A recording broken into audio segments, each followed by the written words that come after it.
Hello, hello, hello. I am joined by the very gorgeous, let's see if I get this the right way, the very gorgeous, yeah, I do, Anita McAloran from Ocean Coaching. Hi, Anita, how are you? Good morning, I'm fine, thank you, Emma. Thank you for having me this morning.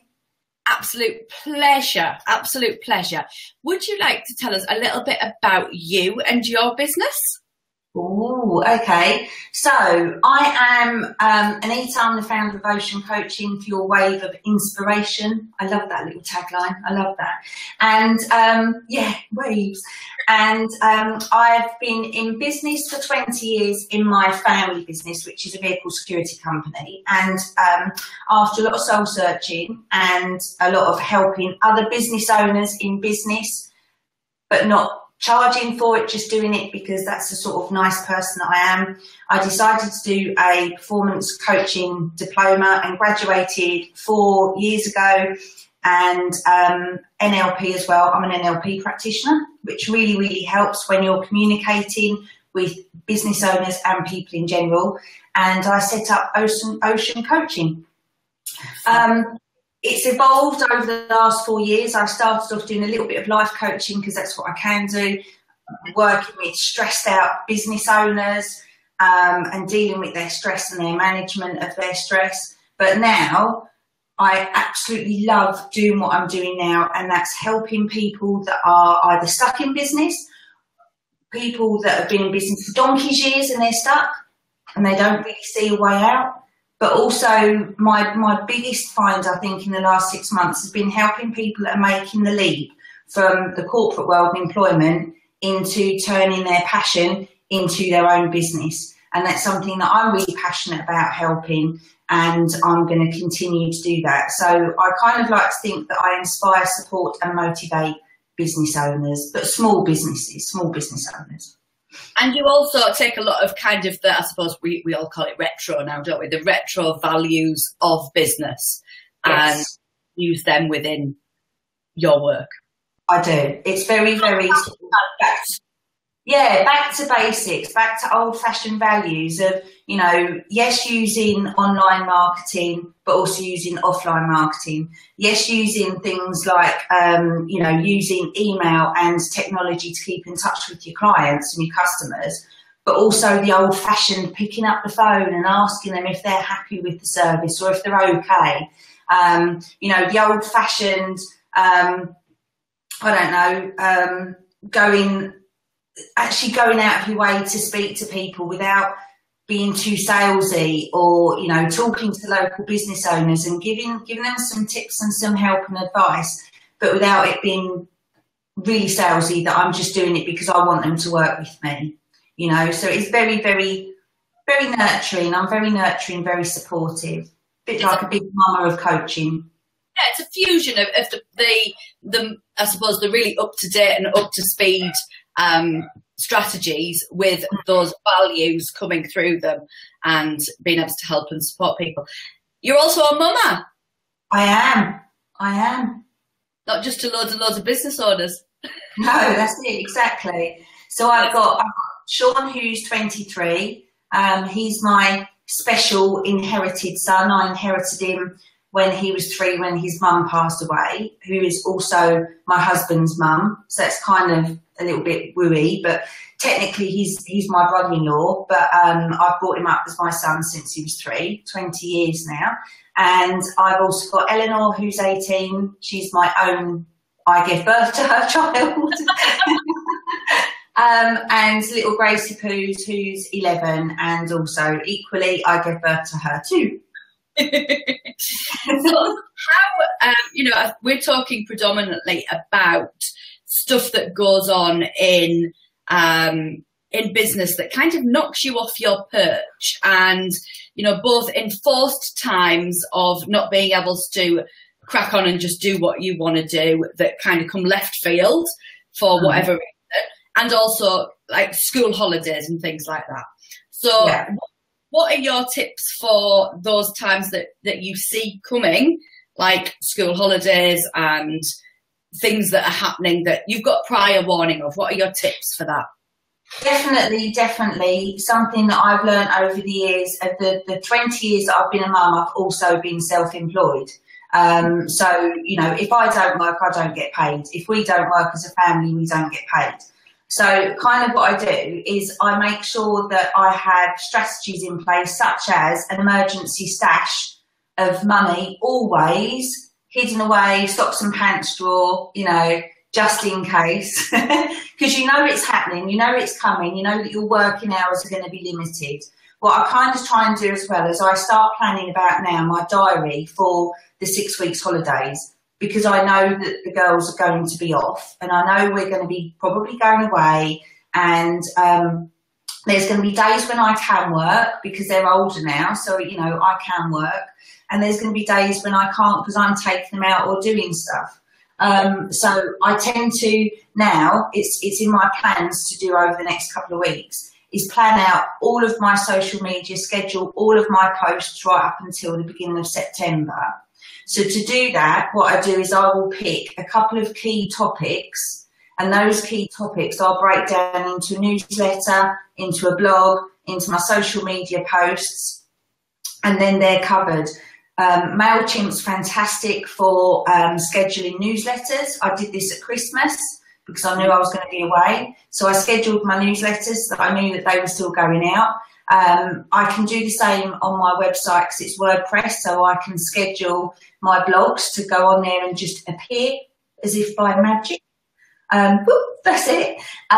So definitely schedule my content so that I know that I'm still out there and still visible and people can still see me.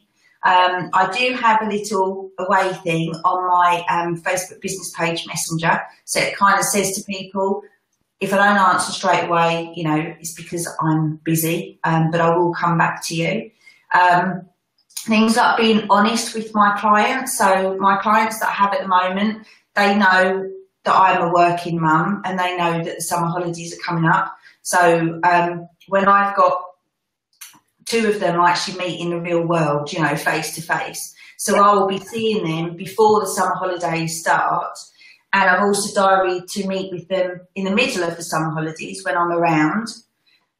And my clients that I meet and speak to on Skype, exactly the same thing again. So I'll be checking in with everybody before the summer holidays start, around my own holiday time. And, you know, just being honest and open with them and letting them know that I'm going to be on a lot more downtime over the summer, but without feeling bad about it. Because, you know, if you're employed, you get something like, I don't know, 6 weeks holiday a year. I'm so out the loop with employment holidays.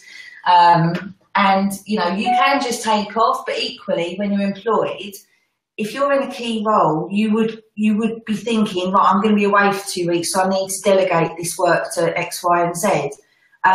One of my clients, what I've suggested to him, and he did it last year and he's doing it again this year, is when he's going to be away for his main 2 week summer holiday, he's actually got a trusted person that isn't in his business, but a trusted person that does similar to him work-wise, and he will be subcontracting work to him so that, you know, his key account clients will be looked after during that time.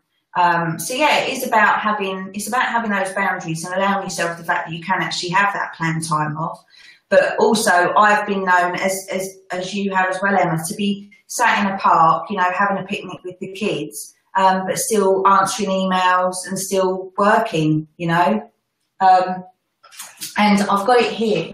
I take this with me absolutely everywhere I go. It says my little journal. And I take that with me everywhere. So if I'm out for the day or on holiday or away for the weekend with the children, those are the times when you have those light bulb epiphany moments. You have those, oh my God, I must talk about this. And instead of forgetting it, I just write it all in there.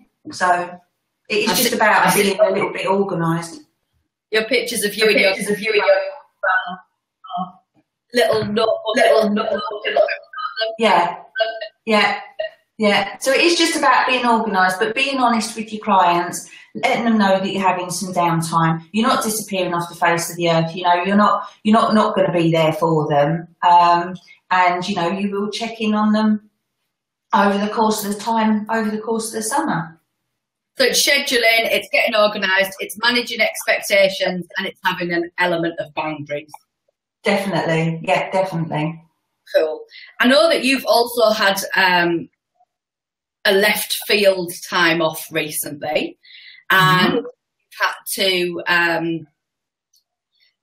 I don't want to use the word drop your business, but you haven't been able to be involved as much because you've had other things going on. How have you managed that when it's just come out of nowhere? Yeah, okay. Well, so my sister-in-law passed away 6 weeks ago, and big part of our lives, not just a sister-in-law, also like a sister to me. And for the last 3 years, we've kind of looked after her and cared for her because she had ovarian cancer. And so I've done over the last 3 years her chemo appointments with her oncology appointments, but they were all planned.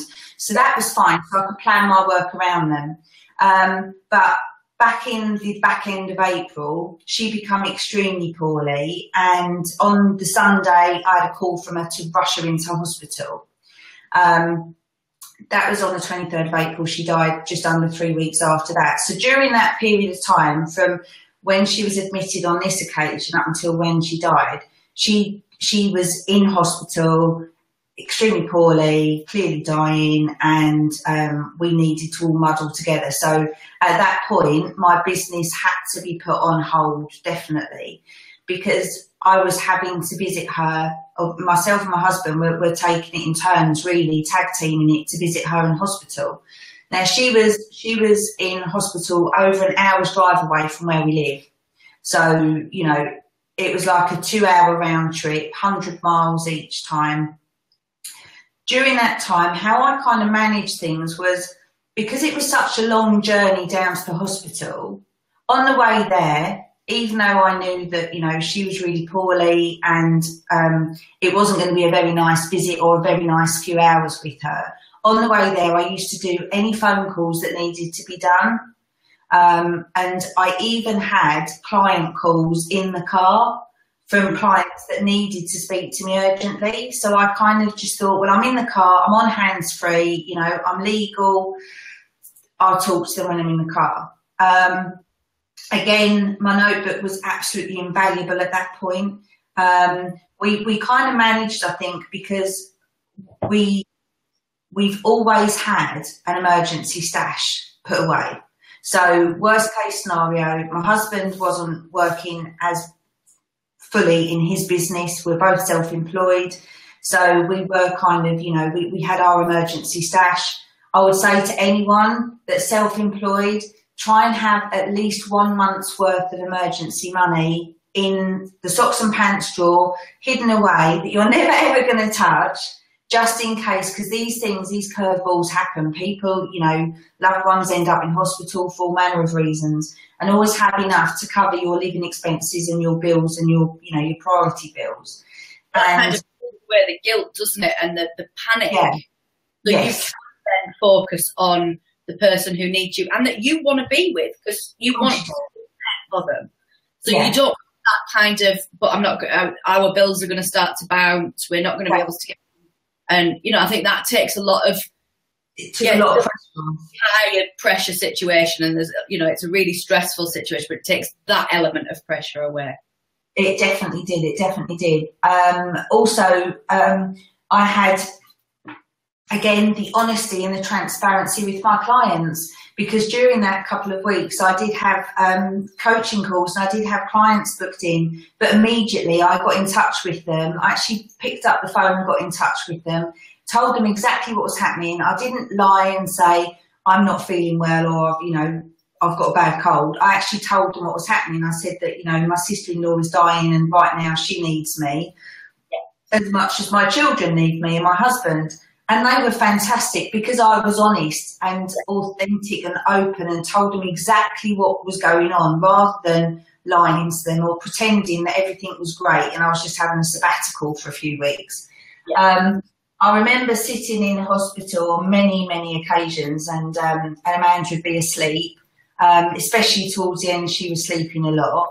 And, you know, some people might find that this is really weird, but it was just my way of dealing with things. So I've got my little mini iPad and my journal, and that was always in my bag. And while she was sleeping, because she'd sleep for hours, you know, but I'd want to be with her so that when she woke up, somebody was with her.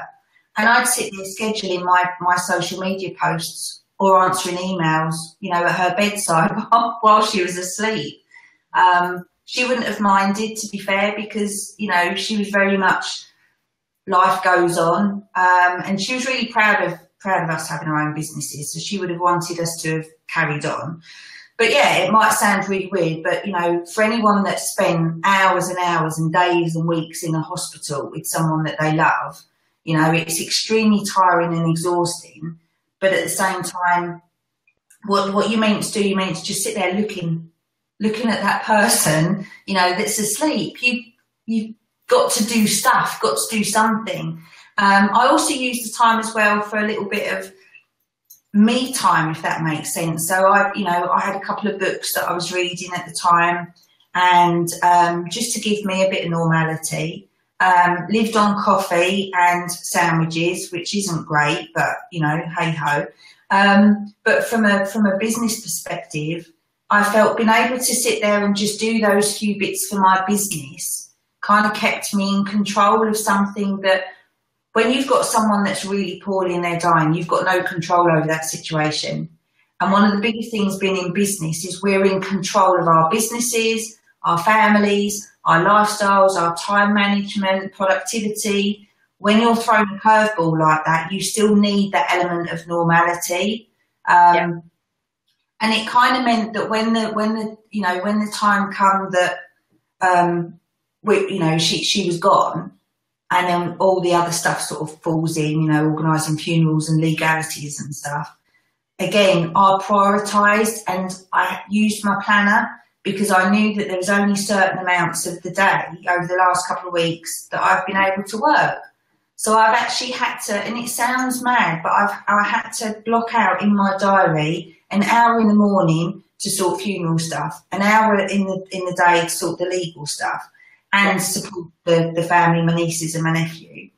And then a very limited amount of time was spent on slowly getting back into work.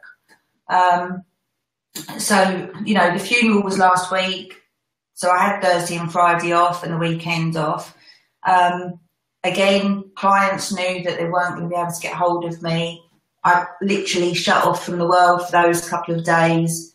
But I was open and honest, and I even put it on my Facebook business page, you know, because I think it's important. Just communication's key when this sort of stuff happens. You know, when this shit hits the fan, you've just got to be open and honest and communicate with people. And to be honest, most clients, regardless what business you're in, you know, they're really good about it as long as you tell them. And if they're not good about it and they've been a complete knob, then, you know, yeah. Yeah, totally. I think your big things there are kind of using the little pockets of time that you want. Don't feel guilty about not working, but also don't feel guilty about working. Exactly. Yeah. And I know that there were a couple of times where you just needed a little tick of permission not to. Yeah, that's it. Yeah, exactly. That feels like, you know, I'm not going mad here, but it's okay for me not to. Yeah. And that's exactly right. And I think when you're in business, your biggest supporters are other business owners, you know. And I'm really blessed with, like, the support network that I've got with you and all the other girls. And having that there, being able to actually just have a little bit of a rant, you know, and say, for God's sake, you know, I've built this business and now everything's going to pot because I'm staying in a hospital. And there will be, with everybody, there's those feelings of resentment and those feelings of, oh my God, when is life ever going to get back to normal? Why is it always me that's the one that's here doing this stuff? But, you know, massive lessons come out of things like that in life, massive lessons. And I think for me, knowing that these curveballs happen and knowing that at the drop of a hat for any of us, we could be in that situation where we can't work. Like now, you know, something happens, you get a phone call, that's it, you can't work. It's just having those little tiny strategies in place, or knowing, because you can't plan it, but knowing that it is okay, it's okay, and we will still have a business at the end of it. Is there anything that you wish that you would have in place that you hadn't? God, yeah, probably loads of things. I think what it has taught me is things like my accounts and the boring stuff of business. I need to keep on top of, because now that's just something else that I've just got to do, and it's like, oh God, you know, because I was so full on in my business before my massive curveball that I kind of kept thinking, oh, I'll just do that later, I'll do that later. But now there's quite a few things that need to be done quite urgently that are time sensitive. Yeah. So I think it's, in the ideal world, we would all be super productive, and we would have all our systems in place, and we'd have our accounts up to date, and we'd have our marketing up to date and everything scheduled. But we are human, and, you know, especially when you're a parent, whether it's a mum or dad, and you're juggling a family and a business. But I think for me, yeah, one of the biggest things that's come out of that is I need to be a little bit more organised than I am. And I thought I was quite organised. And I think that those things, you know, what I've always had in place, and this is because I was the person that was critically ill overnight and just went like that, is that I've got a little bit of that kind of man down strategy of, you know, you can implement this. I can give this to my wing woman, and she can just implement that at the drop of a hat. Yeah, without a doubt, definitely. And I think that's sort of the situation that I'm at now, that there is stuff that, you know, if, for instance, if it was me that was man down, you know, or God forbid, if my husband was man down, and then I've got his business to manage as well as my own, you know, we're kind of now putting some little strategies in place so that if we're not wishing anything to happen to either of us, weren't going in that situation again, where we'd be a little bit more, and yeah, definitely just, you know, just to know that, I mean, we've got some lovely that we'll work with, just to be able to say that if get my client files up to date, get my account stuff up to date, so that if something like that did happen, I could just buzz an email over to one of our lovely VAs and say, right, this has happened. I'm going to make you an admin of my page. Can you sort that for me? I'm going to be off grid for a couple of weeks or what have you. Yeah, and I think the big thing about it is it's across the board. It's planning, it's managing expectations, it's scheduling in where you can, it's being open and honest and communicating, and it's being bloody kind to yourself. Definitely. Because you're not robots. No, and if I'm honest, I went through that for those few weeks. I think probably more so afterwards.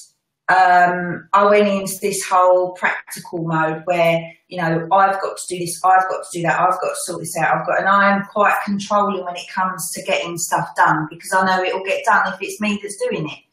And I did. I went into complete, and I think I'm just starting to slowly come out the other side. I went into complete overwhelm, burnout, and, you know, feeling absolutely bloody knackered.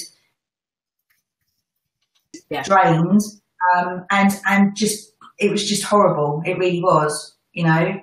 And I think, again, being kind to yourself, because you can, you know, you can say, right, go and have a bath, go and have a long bath, have a walk in the park, you know.